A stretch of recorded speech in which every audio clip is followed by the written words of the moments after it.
Hello students, कैसे हो आप सब। मैं हूं आरजी और चलते हैं आज की क्लास में जो कि केमिस्ट्री की रहेगी।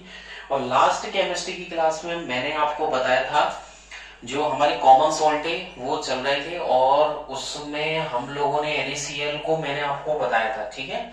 वहां पर लास्ट क्लास में हमने जो कॉमन सॉल्ट होता है वो किस तरीके से बनता है NaCl को, तो वो मैंने क्लियर किया था आपको। और उसमें भी मैंने आपको वहां पर जो NaCl थे उसमें हमने बताया था मैंने आपको कि जब सोडियम हाइड्रोक्साइड को हम लोग रिएक्ट करवा देते हैं, किसके साथ करवाएंगे, सोडियम हाइड्रोक्साइड में यदि हम हाइड्रोक्लोरिक गैस फ्लो करें, ठीक है, कौन सी गैस फ्लो करें, हाइड्रोक्लोरिक गैस, यदि हम उसमें फ्लो करें तो क्या बन जाएगा, सोडियम हाइड्रोक्साइड तैयार हो जाएगा। तो उसमें हम लोग क्या कर सकते हैं कि जो NaCl होता है तो NaCl को आप क्या करते हैं, जो NaCl बनाने के लिए हम वो NaOH प्लस HCl उसमें मिला देते हैं। तो जो सोडियम हाइड्रोक्साइड होता है यदि हम इसमें HCl गैस फ्लो करें, हाइड्रोजन क्लोराइड गैस, तो क्या बन जाएगा, आपका NaCl बन जाएगा और साथ में वाटर तैयार हो जाएगा। तो ये कुछ हमने लास्ट क्लास में मैंने आपको बताया था, अंडरस्टैंड। और आज की क्लास में हम लोग पढ़ेंगे मैं आपको आगे की तरफ जो नेक्स्ट टॉपिक है कास्टिक सोडा उस पर मैं लेके चलूंगा, ठीक है। तो हम चलते हैं आगे की तरफ और बढ़ते हैं कास्टिक सोडा जो रहेगा आपके। तो यहाँ पर हेडिंग डाल देते हैं सेकंड वाला सोडियम हाइड्रोक्साइड। मैं आपको आज की क्लास में सोडियम हाइड्रोक्साइड की तरफ लेके चलूंगा। इसे कास्टिक सोडा बोलते हैं। इसका फॉर्मूला हो गया NaOH। क्या होता है इसका फॉर्मूला, NaOH सोडियम हाइड्रोक्साइड होता है। तो फॉर्मूला काफी इजी है। इसे हम क्लोर एल्केली प्रोसेस के नाम से जानते हैं। किसके नाम से, क्लोर एल्केली प्रोसेस। आप इसको क्लोर एल्केली प्रोसेस के नाम से याद करेंगे। क्वेश्चन भी जो आएगा आपका, यदि वो आता है क्वेश्चन कि क्लोर एल्केली प्रोसेस के बारे में बताइए, तो आप उसमें NaOH जो कास्टिक सोडा है उसको बनाने की प्रोसेस आप लोग डालेंगे, ठीक है। तो NaOH को क्लोर एल्केली जो प्रोसेस है उसमें करना क्या है, इसे कास्टिक सोडा कहते हैं और इसको सोडियम क्लोराइड के इलेक्ट्रोलाइसिस से तैयार किया जाता है, ठीक है। जर्नल नाम इसका हो गया कास्टिक सोडा, तो यहां लिख देते हैं कास्टिक सोडा। और हिंदी में इसे यहां पर मैंने लिख दिया है कास्टिक सोडा, ठीक है। तो हिंदी में भी इसे कास्टिक सोडा ही बोलोगे आप। और इसको बनाना है हमें, तो हम क्या करेंगे, जो NaCl होता है, NaCl जो होता है उसका इलेक्ट्रोलाइसिस करेंगे हम। इलेक्ट्रोलाइसिस करने के लिए हम कोई भी वाटर के अंदर अगर इसको डालेंगे तो उसमें इलेक्ट्रिक करंट फ्लो करेंगे तो उसका इलेक्ट्रोलाइसिस हो जाएगा। तो NaCl को जो कॉमन सॉल्ट होता है उसको वाटर में डालने पर उसका क्या कर दिया जाएगा, इलेक्ट्रोलाइसिस हम लोग कर देंगे। इलेक्ट्रोलाइसिस करने से जो आपके कास्टिक सोडा है तैयार हो जाएगा। तो देखिएगा यहां पर NaCl को हम डाल देते हैं वाटर के अंदर। तो मैंने NaCl प्लस वाटर कर दिया है यहाँ पर, और एरो के साइन के ऊपर लिख देते हैं हम इलेक्ट्रिसिटी या इलेक्ट्रिक करंट, अंडरस्टैंड। तो देखिए यहाँ पर NaCl प्लस वाटर लिख दिया है मैंने और इलेक्ट्रिसिटी फ्लो करेंगे तो क्या बनेगा, ये बनेगा आपके NaOH plus Cl2 plus H2, ठीक है। बैलेंस हम लोग कर लेंगे, यहाँ पर 2 लगा देते हैं, यहाँ पर भी 2 लगा देंगे, आपके बैलेंस हो जाएगा। ये आपका एक्वा सॉल्यूशन हमने लिया है, ये आपका लिक्विड हो ही गया है यहाँ पर, और ये भी आपका एक्वस हो गया, ये आपकी गैस है और ये भी आपकी गैस है। तो देखिए NaCl का जो एक्वा सॉल्यूशन में वाटर जो लिक्विड मिला है इलेक्ट्रिसिटी फ्लो करने पर, ठीक है, Cl2 गैस निकली है, ये आपके एनोड पर पास होगी, ये प्रैक्टिकल भी है, और ये जो हाइड्रोजन गैस है ये कैथोड पर पास होगी, अंडरस्टैंड। तो आपके Cl2 गैस एनोड पर और H2 गैस जो है वो कैथोड पर पास हो जाएगी, ओके। और आगे की तरफ इसका जब डायग्राम देखते हैं हम, डायग्राम भी है इसका क्लोर एल्केली के नाम से है। तो देखिएगा डायग्राम भी इजी है, कोई ज्यादा टफ नहीं है। डायग्राम में क्या करते हैं, तो यहाँ पर हेडिंग डाल देते हैं डायग्राम, ठीक है, या डायग्रामेटिकली जो रिप्रेजेंटेशन किस तरीके से करेंगे। तो हमें क्या चाहिएगा, एक हम बीकर ले लेते हैं, क्या ले लेते हैं, हम एक बीकर ले लेते हैं। तो देखिएगा बीकर बनाते हैं इस तरीके से, देखिएगा यहाँ पर हम लोग ये इस तरीके का आपको एक बॉक्स लेना है। यहाँ पर ये मैंने एक बॉक्स ले लिया है। ये बॉक्स में भी यहाँ पर ये देखिएगा इस तरीके से एक बॉक्स ले लिया गया है, ठीक है। इसको यहाँ से नीचे की तरफ इसे अभी देखिएगा, पहले यहाँ पर ड्रॉ कर देते हैं। एक बॉक्स ले लिया गया है, ऊपर की तरफ यहाँ पर दो ओपन रास्ते कर दिए गए। एक तो ये रहा, अंडरस्टैंड। एक आपके यहाँ पर कर देते हैं दूसरा रास्ता आपके, ठीक है। ये हो गया आपका दूसरा रास्ता, अंडरस्टैंड। यहाँ पर दो रास्ते हो गए और यहाँ पर एक जो NaOH है उसके लिए हम यहाँ पर रास्ता निकाल देते हैं। ये आपका ये हो गया।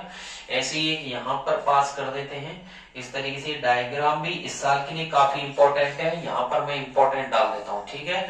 आपको ये याद करना है अच्छे से। यहाँ पर दो हम इलेक्ट्रोड लगाएंगे, एक का नाम हम लेंगे एनोड और एक का लेंगे हम कैथोड, ठीक है। यहाँ पर मैं ये दो इलेक्ट्रोड लगा देता हूँ, देख लीजिएगा। यहाँ पर मैंने ये दो इलेक्ट्रोड लगा दिए रेड मार्कर से जो मैं बना रहा हूं। एक तो है एनोड और एक मैं लूंगा कैथोड, अंडरस्टैंड। यहाँ पर इसको मैं बीच में से यहाँ पर डिवाइडेशन इस तरीके से आपको, ठीक है, ये हो गया। यहाँ पर दोनों इलेक्ट्रोड का कनेक्शन हम बैटरी से कर देंगे। यहाँ पर ये कनेक्शन कर ही दिया है, देख लीजिएगा। ये बैटरी का प्लस टर्मिनल है और ये माइनस वाला टर्मिनल है। इसको मैंने दूसरी तरफ इलेक्ट्रोड से कनेक्ट कर दिया है। यहाँ पर मैं एनोड लिख देता हूँ प्लस वाले की तरफ, ये एनोड हो गई। ये आपके यहाँ पर कैथोड हो जाएगी, अंडरस्टैंड। ये आपका कैथोड हो गया। इधर की तरफ जो मैंने लिखा है, यहाँ पर जो Cl2 गैस निकलेगी, यहाँ पर H2 गैस निकलेगी, ठीक है। अब ये दो अलग अलग सेक्शन हो गए। यहाँ पर लिख देते हैं Cl2 गैस और यहाँ पर ये आपके हाइड्रोजन गैस। तो अभी मैंने थोड़ी देर पहले आपको बताया था Cl2 गैस और नीचे लिखा था मैंने एनोड। तो एनोड पर कौन सी गैस निकल रही है? एनोड पर Cl2 गैस निकलेगी, अंडरस्टैंड। यहाँ पर जो हो रहा है वो वाटर ट्रीटमेंट आपके हो ही गया। यहाँ पर लिख देते हैं वाटर ट्रीटमेंट, ठीक है। ये आपके वाटर ट्रीटमेंट हो जाएगा। किस तरीके से वाटर मिला करके NaCl का इलेक्ट्रोलाइसिस किया जा रहा है। अंदर की तरफ यहाँ पर ब्राइन एक हाई कंसंट्रेशन सॉल्यूशन होता है। यहाँ पर जो लिखना है वो बता रहा हूं मैं आपको। यहाँ पर ब्राइन लिखना है, यहाँ पर आपको वाटर ट्रीटमेंट लिखना है। इधर आपको एरो का साइन लगा करके जो आयंस होते हैं यहाँ पर राइट टू लेफ्ट Cl- हो जाएगा, ठीक है। जो राइट से लेफ्ट की तरफ है वो क्लोराइड आयन हो गए और यहाँ पर आपके यहाँ पर जो एरो लगाया ये Na+ हो गए आपके, ठीक है। Na+ आयंस हो जाएंगे, अंडरस्टैंड। इधर की तरफ जो है यहाँ पर ब्राइन अंदर की तरफ आते हुए यहाँ से बाहर की तरफ आपको एरो दिखाना और यहाँ पर आपको क्या दिखाना है? ब्राइन। यहाँ पर भी क्या दिखाना है? ब्राइन दिखाना। और ये जो ब्राइन दिखाओगे वो NaOH को रखेगा। किसको रखेगा? वो NaOH को रखेगा। तो यहाँ पर जो ब्राइन हो गया वो NaOH को रखता है। यहाँ का ब्राइन ये अंदर की तरफ एंटर कर रहा है, वहां से ब्राइन आउट हो जाएगा जो NaOH को रखता है। और यहाँ पर आपके जो ऊपर कैथोड एनोड हमने दिखाई दिए थे, इस तरीके से आपको ये डायग्राम अच्छे से ध्यान रखना है। यहाँ पर हम कर देते हैं मेम्ब्रेन। ये आपके मेम्ब्रेन हो जाएगी जो ग्रीन कलर के मार्कर से मैंने बताई है। ये आपके मेम्ब्रेन हो गई। तो ये जो प्रैक्टिकल है, ये जो डायग्राम है, ये किसका ट्रीटमेंट है? ये जो ट्रीटमेंट हो रहा है ये वाटर में NaCl के अंदर जो वाटर डाला गया है उसका इलेक्ट्रिक करंट की हेल्प से जो गैसेज अलग अलग हो रही है, Cl2 और H2 गैस है। एक तरफ Cl2 गैस है जो एनोड पर है, दूसरी तरफ हाइड्रोजन गैस है जो कैथोड पर है। प्लस वाला जो बैटरी की लाइन है बड़ी वाली वो एनोड हो गई, छोटी वाली आपकी कैथोड हो गई। तो ब्राइन एक हाई कंसंट्रेशन सॉल्यूशन होता है। दूसरी तरफ जो ब्राइन है वो किसको रखता है? NaOH को कंटेन करता है, NaOH को रखता है। बीच में एक झिल्ली दी गई है, ये आपके NaOH हो जाता है। यहाँ पर सोडियम हाइड्रोक्साइड की कास्टिक सोडे को किस तरीके से बनाया जाता है आगे देखिए। तो ये इसका जो प्रॉपर्टीज है NaOH की, आगे की तरफ चलते हैं। तो इसमें आगे की तरफ जो हम सोडियम हाइड्रोक्साइड है, सोडियम हाइड्रोक्साइड बोले तो कास्टिक सोडा है। कास्टिक सोडे की जो प्रॉपर्टीज है कोई ज्यादा टफ नहीं है इसकी। तो आपको डायग्राम अच्छे से करना है। इसके बाद यहाँ पर हेडिंग है प्रॉपर्टीज, जो गुणधर्म है, प्रॉपर्टीज ऑफ NaOH। कास्टिक सोडे की क्या क्या प्रॉपर्टीज होती है तो पहली प्रॉपर्टी कास्टिक सोडे की होती है, ये एक व्हाइट कलर का व्हाइट सॉलिड सब्सटेंस होता है, ठीक है। क्या होता है? श्वेत पदार्थ होता है, व्हाइट सॉलिड सब्सटेंस होता है।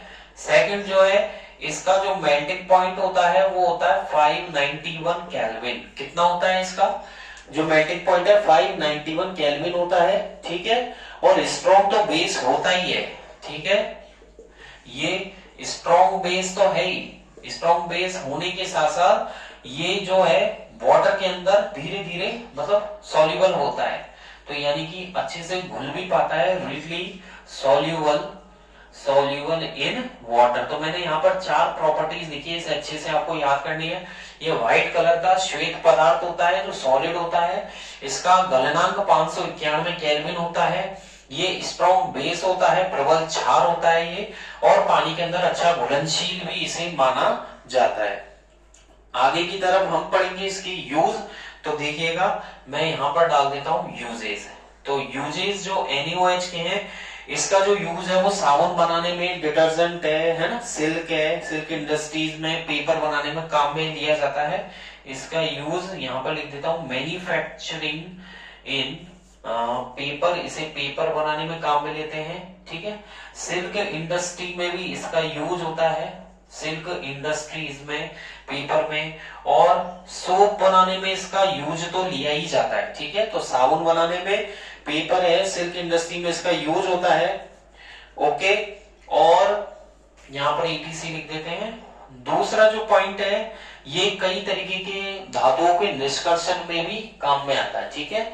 यानी कि धातुओं के निष्कर्षण से मतलब मेटलर्जी में भी इसको काम में लेते हैं, मेटलर्जिकल भी ये काम में आता है। तो मेटलर्जी इन बॉक्साइट, तो बॉक्साइट जो है, बॉक्साइट के मेटलर्जी में इसका यूज किया जाता है, ठीक है। किस में काम में लेते हैं? बॉक्साइट की मेटलर्जी में इसको काम में लिया जाता है। इसके बाद अगर आगे की तरफ देखें अपन, तो कई तरीके के जैसे ऑयल्स और फैट्स है, इनकी मैन्युफैक्चरिंग में भी इसका काम में लेते हैं। लेबोरेटरी लैब रिजेंट में भी इसे काम में लिया जाता है। लैब रिजेंट मतलब प्रयोगशाला अभिकर्मक, किसके रूप में? प्रयोगशाला अभिकर्मक के तौर पे भी इसे काम में लिया जाता है।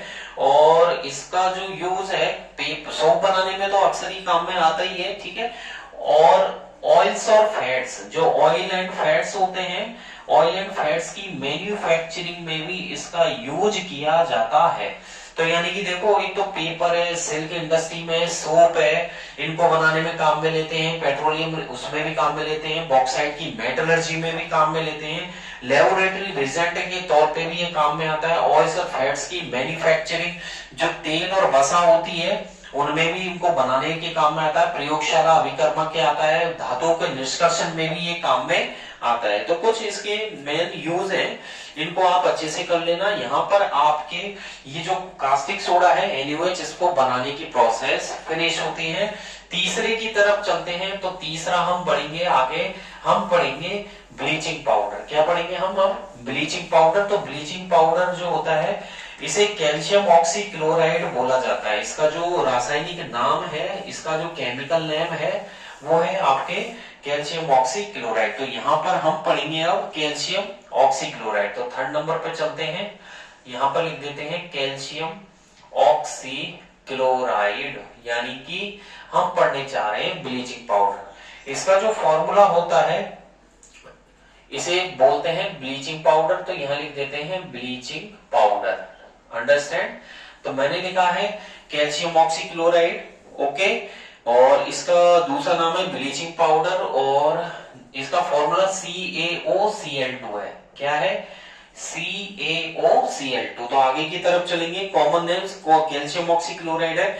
और ये जो है, जो सेलेक्ट लाइम होता है, सेलेक्ट लाइम के अंदर क्लोरीन गैस, यानी कि जो कैल्शियम हाइड्रोक्साइड होता है CaOH का होल ट्वाइस, जिसे लाइम वाटर भी बोलते हैं, उसके अंदर क्लोरीन गैस जब प्रवाहित की जाती है, तो उस दौरान आपकी ब्लीचिंग पाउडर तैयार होता है। और hydrogen gas, hydrogen bleaching powder के साथ साथ वाटर भी इसमें बन जाता है। तो यहाँ पर हम चलते हैं ब्लीचिंग पाउडर पर। तो इसका जो केमिकल नेम है, सबसे पहले तो हम पढ़ेंगे इट्स केमिकल नेम, इसका जो रासायनिक नाम है, it's chemical name is calcium oxychloride, यहां पर लिख दिया मैंने, it's chemical name is calcium oxy, एक सेकेंड, कैल्शियम ऑक्सीक्लोराइड, ठीक है। इसका रासायनिक नाम पूछ सकता है आपसे, ध्यान रखना। इससे पहले मैंने आपको कास्टिक सोडा बताया था, कास्टिक सोडे में पूछ सकता है उसका फॉर्मूला, कास्टिक सोडे का सूत्र बताइए, तो 1 नंबर का क्वेश्चन तो है, उसका फॉर्मूला NaOH, अंडरस्टैंड। दूसरा उसका नाम हो गया, तीसरा उसका मेल्टिंग पॉइंट हो गया। तो कुछ चौथे में अगर 2 नंबर में क्वेश्चन पूछे तो आपसे पूछ सकते हैं कि कास्टिक सोडे के 2 उपयोग बताइए, write the uses of caustic soda, ठीक है। उसके गुणधर्म भी आपसे पूछे जा सकते हैं, प्रॉपर्टीज। तो इन पॉइंटों को इग्नोर नहीं करना है, अंडर एस्टिमेट नहीं करता है, साथ साथ इनको क्लियर करते हुए चलना है, ठीक है। और ये जो तैयार होता है वो क्लोरीन गैस पास करेंगे अपन, ठीक है। यहां पर लिख देता हूं, इट इज मैन्युफैक्चर्ड, यानी कि इसे तैयार किया जाता है, it is manufactured by passing, कौन सी gas, by passing Cl2 gas, ठीक है। एंड कहां पर जो क्लोरीन गैस पास की जाती है वो पास की जाएगी ड्राई, यहां पर लिख देते हैं ऑन ड्राई सेलेक्ट, ठीक है, सेलेक्ट लाइन। तो जो सेलेक्ट लाइन होता है जिसका फॉर्मूला कैल्शियम, क्या होता है, कैल्शियम हाइड्रोक्साइड CaOH का होल ट्वाइस इसका फॉर्मूला होता है। और CaOH के होल ट्वाइस में सेलेक्ट लाइन में हम क्लोरीन गैस फ्लो करेंगे तो क्या बनेगा, ब्लीचिंग पाउडर बनेगा। कैसे बनेगा, देखिए आप, इस तरीके से बनेगा।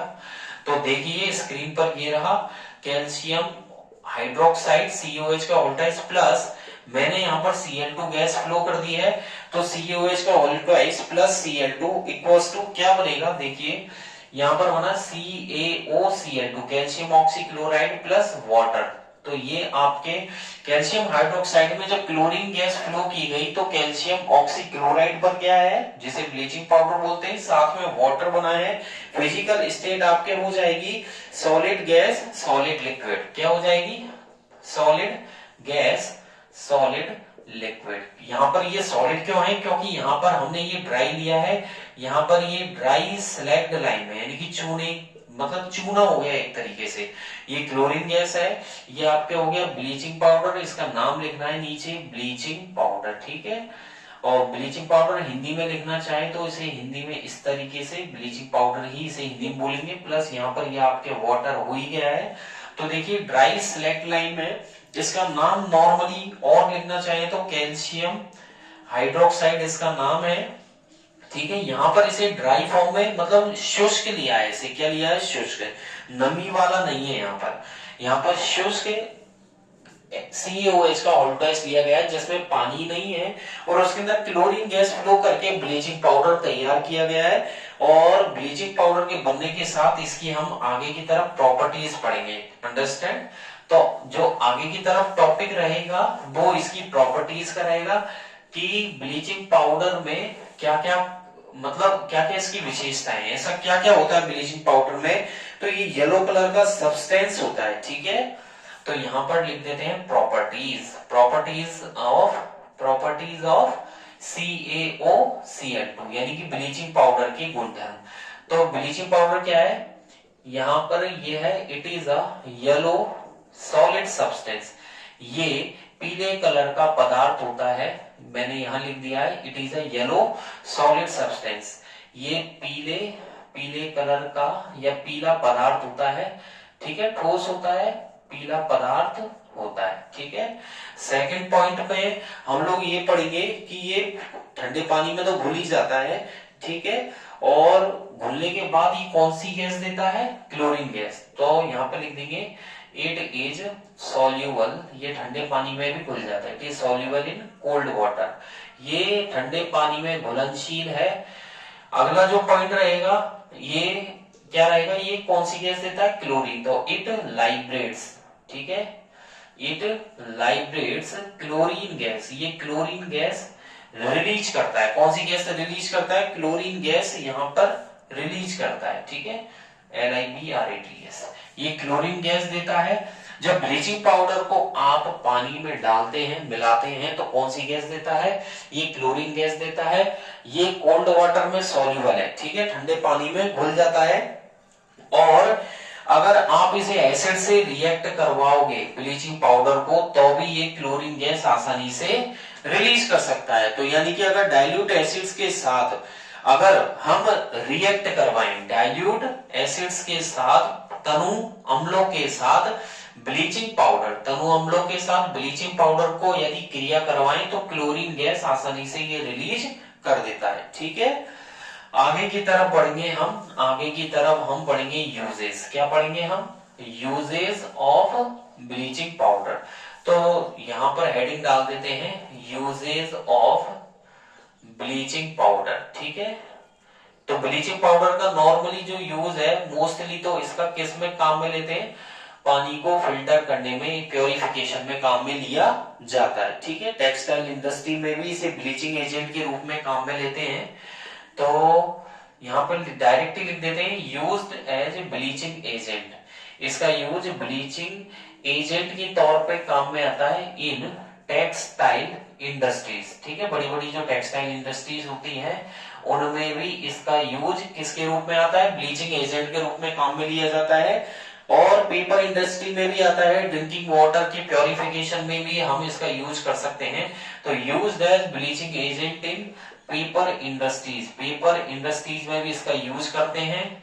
और यूज्ड एज प्योरिफिकेशन या यूज्ड इन, यहां कर देते हैं used in purification, used in purification of drinking water, यानी कि पीने वाला जो पानी है उसके प्योरिफिकेशन में भी इसका यूज किया जाता है। बहुत इजी है, इंसेक्टिसाइड ऑक्सीडेंट्स के रूप में भी इसका यूज करते हैं। ठीक है, तो यूज्ड इन फॉर्म ऑफ, यहां लिख देता हूं used in form of insecticide, insecticides and और सेप्टिसाइड और ऑक्सीडेंट के रूप में भी इसका यूज किया जाता है। ठीक है, तो ऑक्सीडेंट और इंसेक्टिसाइड के रूप में भी इसका यूज करते हैं।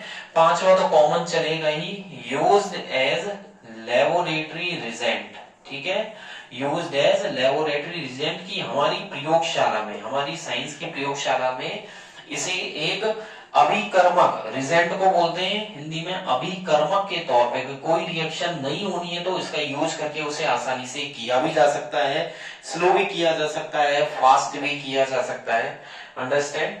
तो ये आपके ब्लीचिंग पाउडर के यूज है जिन्हें आप अच्छे से याद कर लेना। हो सकता है 2 नंबर का प्रश्न इसमें से बन जाए कि ब्लीचिंग पाउडर के या कैल्शियम ऑक्सीक्लोराइड के 2 यूज लिखिए। Write down the 2 uses of bleaching powder. तो ब्लीचिंग पाउडर के 2 उपयोग लिखिए। तो यहां से आपको अच्छे से 2 उपयोग लिख देने। आगे की तरफ हम चलेंगे। हम जब नेक्स्ट हम पढ़ने जा रहे हैं बेकिंग सोडा, तो हम बेकिंग सोडे को यहाँ पर उठाते हैं और बेकिंग सोडा जिसे मीठा सोडा भी बोला जाता है। अंडरस्टैंड? तो बेकिंग सोडा यानी कि 4th नंबर पे हम लोग लेते हैं बेकिंग सोडा। तो बेकिंग सोडा, और बेकिंग सोडा को बोलते हैं मीठा सोडा भी हम बोल सकते हैं, सोडियम बाइकार्बोनेट तो इसको बोलते ही हैं। यहाँ पर इसका दूसरा नाम, केमिकल नेम हो गया सोडियम बाइकार्बोनेट। क्या बोलते हैं?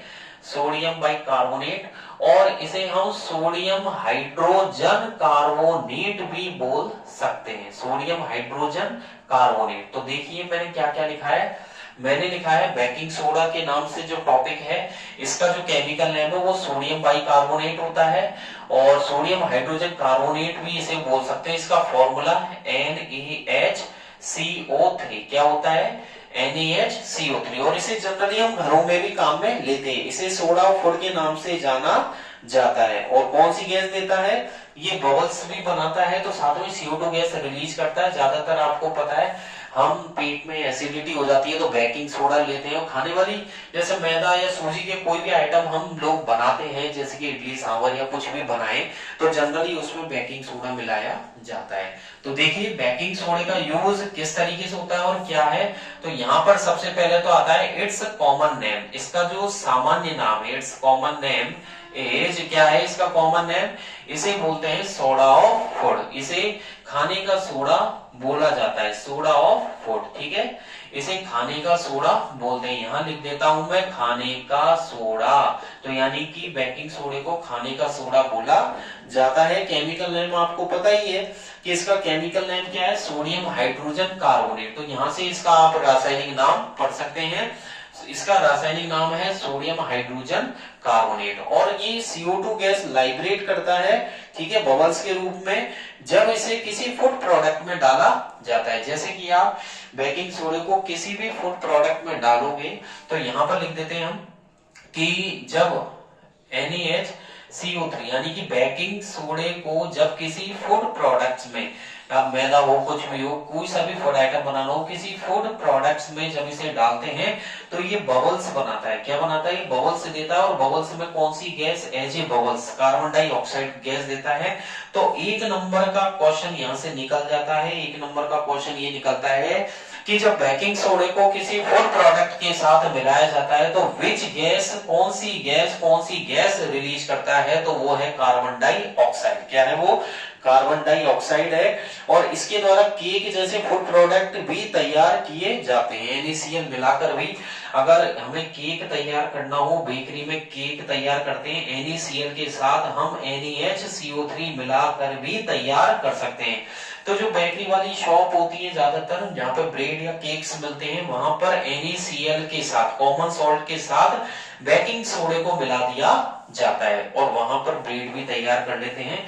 तो देखते हैं इसकी रिएक्शन, देखिएगा आप बोर्ड पे, यहाँ पर स्क्रीन पर देखिए आप कि NaCl में यदि हम मिला दें, ठीक है, यहाँ पर मैंने NaCl में हमने मिलाया है वाटर। क्या मिलाया है, वाटर। और इसमें मैं मिला रहा हूं कार्बन डाइऑक्साइड गैस। कौन सी, कार्बन डाइऑक्साइड प्लस अमोनिया यदि हम यहाँ पर डाल दें, ठीक है, अमोनिया को मिक्स कर दें, तो देखिएगा कौन सी रिएक्शन हो जाती है, ये बनेगा NH4Cl, ठीक है, अमोनियम क्लोराइड, प्लस साथ में बनेगा NaHCO3। तो मैंने देखो क्या क्या लिखा है, यहां पर मैंने लिखा है NaCl, एक बार फिर से लिख देता हूं। यहां पर देखिए मैंने लिखा है NaCl प्लस मैंने वाटर लिखा है, प्लस मैंने कार्बन डाइऑक्साइड, प्लस यहाँ पर अमोनियम मिलाया गया है। तो क्या बनेगा, यहाँ पर बना है अमोनियम क्लोराइड 9 सादर, प्लस यहाँ पर मैंने लिखा है NaHCO3। अंडरस्टैंड। तो देखिए कॉमन सॉल्ट में वाटर और कार्बन डाइऑक्साइड और अमोनियम मिलाकर अमोनियम क्लोराइड और बेकिंग सोडा, ये जो है ये आपका बेकिंग सोडा हो गया। एक प्रोसेस तो ये है बनाने की, और ये आपके हो गया 9 सादर, यहाँ पर हम 9 सादर लिख देते हैं। ये आपके अमोनिया गैस हो गई, ठीक है।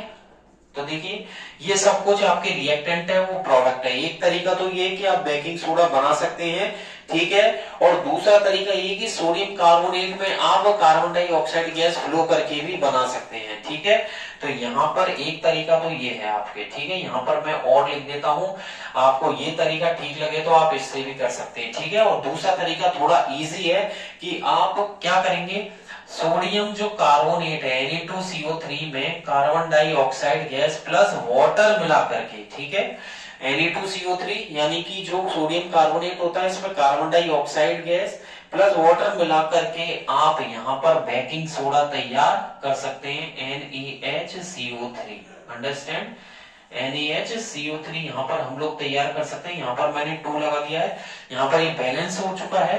तो सोडियम कार्बोनेट में CO2 गैस और वाटर मिलाकर भी इसको बनाया जा सकता है। इसके नीचे लिख देते हैं सोडियम कार्बोनेट। अंडरस्टैंड, मैंने यहाँ पर लिख दिया है सोडियम कार्बोनेट, और यहाँ पर ये हो गया आपके बेकिंग सोडा। क्या हो गया ये, बेकिंग सोडा। तो देखिए 2 तरीके से बनेगा, एक तो ये ऊपर वाला हो गया जो यहाँ पर 9 सादर के साथ है, ये रहा बेकिंग सोडा। और दूसरी प्रोसेस ये है कि सोडियम कार्बोनेट में आप कार्बन डाइऑक्साइड और वाटर मिलाकर भी बेकिंग सोडे को तैयार कर सकते हो। प्रॉपर्टीज में हम लोग पढ़ेंगे कि व्हाइट कलर का होता है, सॉल्युबल होता है। इसका जो जनरली इसका सॉल्यूशन बनाओगे आप पानी में डालकर तो बेसिक बनेगा। कुछ इसके गुणधर्म होते हैं, तो देखिएगा इसके गुणधर्मों में चलते हैं। यहाँ पर इसको हटा देते हैं, और ये 2 प्रोसेस थी, इनको अच्छे से दोनों इक्वेशन कर लेना। वैसे नीचे वाला ज्यादा इजी रहेगा याद करने के हिसाब से। तो देखिएगा यहाँ पर हम लोग पढ़ते हैं प्रॉपर्टीज, ठीक है। तो हम प्रॉपर्टीज पढ़ेंगे, और किसकी प्रॉपर्टीज हम लोग पढ़ेंगे, बेकिंग सोडे की प्रॉपर्टीज। क्या इसके गुणधर्म होने वाले हैं, तो देखिएगा सभी बच्चे स्क्रीन पर, तो देखिए ये व्हाइट कलर का होता है, क्रिस्टल जैसा होता है। तो देखिएगा फर्स्ट पॉइंट, ये व्हाइट कलर का क्रिस्टलिन, ठीक है, व्हाइट कलर का क्रिस्टलिन सब्सटेंस होता है, क्रिस्टल जैसे टुकड़े जैसा सब्सटेंस होता है। सेकंड, ये सॉल्युबल इन वाटर, पानी में घुल ही जाता है, मैंने लिख दिया सॉल्युबल इन वाटर, जल में घुलनशील होता है। और जल में घुलनशील होने के साथ यदि इसका अगर हम सॉल्यूशन बनाए, एक्वा सॉल्यूशन, तो यहाँ पे लिख देता हूं इट्स एक्वा सॉल्यूशन। इसका जो जलीय विलयन होता है, सॉल्यूशन इज बेसिक, वो क्षारीय प्रवृत्ति का होता है। कैसा होता है वो, यहाँ पर लिख देते हैं क्षारीय प्रवृत्ति, अंडरस्टैंड। तो इसका जो एक्वा सॉल्यूशन होता है वो बेसिक होता है। और जब बेकिंग सोडे को आप गर्म करोगे, NaCO3 को जब गर्म करोगे तो कौन सी गैस देता है, कार्बन डाइऑक्साइड गैस, ठीक है। तो यहाँ पर लिख देते हैं इट लाइब्रेट्स, ये लाइब्रेट्स का मतलब होता है निकलना, it liberates carbon dioxide gas when it मतलब आपके baking soda, when baking soda is heated.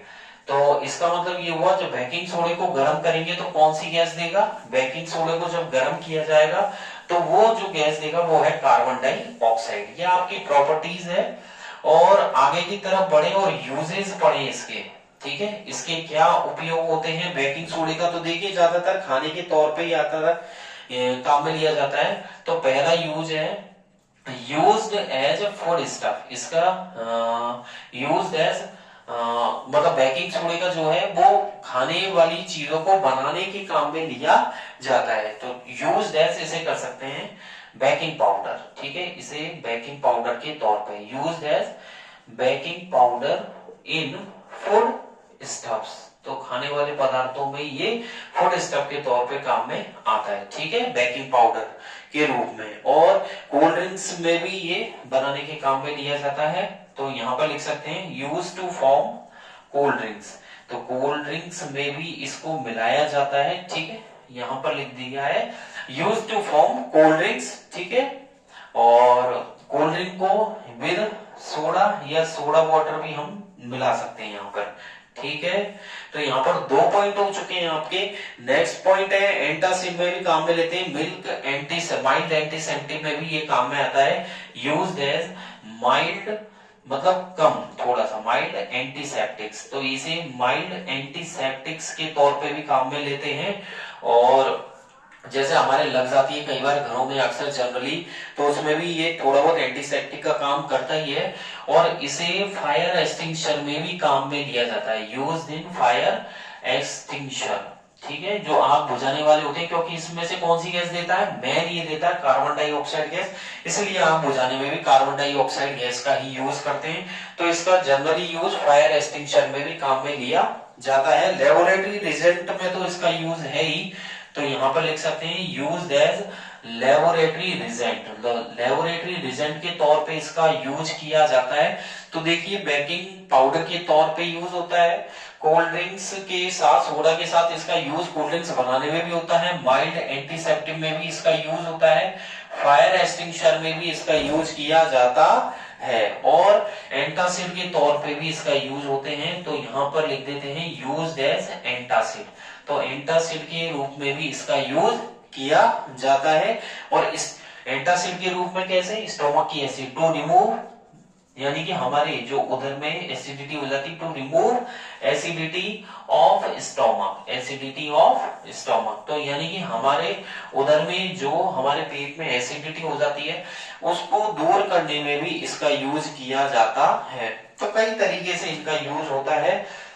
ये आपके जो है बेकिंग सोडा कंप्लीट होता है। आगे जो हम पढ़ेंगे नेक्स्ट वो पढ़ेंगे हम वॉशिंग सोडा। क्या पढ़ेंगे आगे, वॉशिंग सोडा पढ़ेंगे।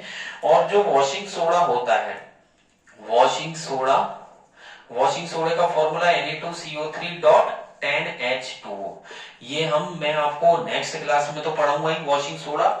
और यहाँ पर आपके आज 3 या लगभग आई थिंक 3 के समथिंग सॉल्ट हो चुके हैं। फिर हम पढ़ेंगे वॉशिंग सोडा, और वॉशिंग सोडे के बाद आपके लास्ट रहेगा पीओपी। क्या रहेगा लास्ट आपके, पीओपी रहेगा। और पीओपी के बाद में छोटे से जो क्वेश्चन है वो मिराज जी सर की तरफ से आपके लिए रहेंगे। तो वो छोटे छोटे क्वेश्चन भी मैं आपको बता दूंगा, ठीक है। आज की क्लास बस इतनी रहेगी, और आज की क्लास आपको अच्छी लगी हो तो लाइक तो बनता ही है, साथ में अपने फ्रेंड्स को और अपनी ग्रुप्स में भी से शेयर जरूर कीजिएगा, बेल आइकन पे क्लिक जरूर कर दीजिएगा, जिससे कि जो बाकी की अपडेट्स है वो आपको मिलती रहे। डिस्क्रिप्शन में मैंने लिंक दी हुई है टेलीग्राम की, वहां से आरजी सर का चैनल भी आप ज्वाइन कर सकते हैं, जिसपे आपको जो डेफिनेशंस है वो आपको मिलेंगी, जो क्वेश्चंस है लेटेस्ट वो भी वहां से आपको डे टू डे आपको मिलते रहेंगे। अंडरस्टैंड? तो बने रहिए मेरे चैनल के साथ, और आगे की जो इसके टॉपिक्स है केमिस्ट्री के भी वो कंटिन्यू करेंगे, फिजिक्स के भी आपके अल्टरनेट क्लास चली रही है मेरी तरफ से, और जब ये हो चुके होंगे तो मैं बायोलॉजी भी आप लोगों के स्टार्ट कर दूंगा। ठीक है, तो आज की क्लास में इतना ही। थैंक यू, और अच्छे से पढ़ाई करनी है। ठीक है, थैंक यू, बाय बाय।